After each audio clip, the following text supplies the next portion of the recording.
আমার গাঁজাখোর বন্ধু যখন গান গায়। Hey, y'all, come look at this. হ্যাঁ, দিনভর কোনো কাম ধান্দা নাই, বস্তি চ্যাংড়া সবাই মিলে গাঞ্জা খাবার জঙ্গল যাই। সারাদিন কোনো খাওয়া দাওয়া নাই, গাঞ্জা খায়া খায়া হামা কলিজা ফেলাই। 1 2 3 দিন ডাকাই ঠাকুর লেগাল, 2 4 দিন মুখ ফিরিতে খিলাল। ফোন করে চ্যাংড়া বলছে কোন দেখছিস ভাই, চল সবাই মিলে গাঞ্জা খাবার জঙ্গল যাই। 1 2 দিন মুখ খিলাল আনি তারপর থাকুন লাগিল গাঞ্জার বাণী।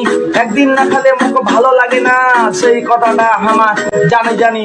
বিভিন্ন ধরনের হামার নেশা করে বাড়ি যায় হানে বাপ মায়ের হাতে মার খাই, ফের বাড়ি থেকে গাঞ্জা খায় হামা জঙ্গল, ফের গাঞ্জা খাবা যায়। হ্যাঁ, চিলিমত গাঞ্জা টানে সবাইকে দেখাই দিব, আমার সঙ্গে থাকো চল গাঞ্জা টানা শিখাই দিব। চিলিমত টানা পালে বঙ্গত মাল টানাই, আমার সঙ্গে চল র‍্যাপ গান শুনাই দিব। সত্যি করে প্রচুত গাঞ্জা টানা শিখাই দিব, চিলিমত টানবা না পালে বঙ্গত মাল টানাই দিব। হাসি না বাড়ালে হামা তো হাসাই দিব, চিলিমত গাঞ্জা টানে সবাইকে দেখাই দিব।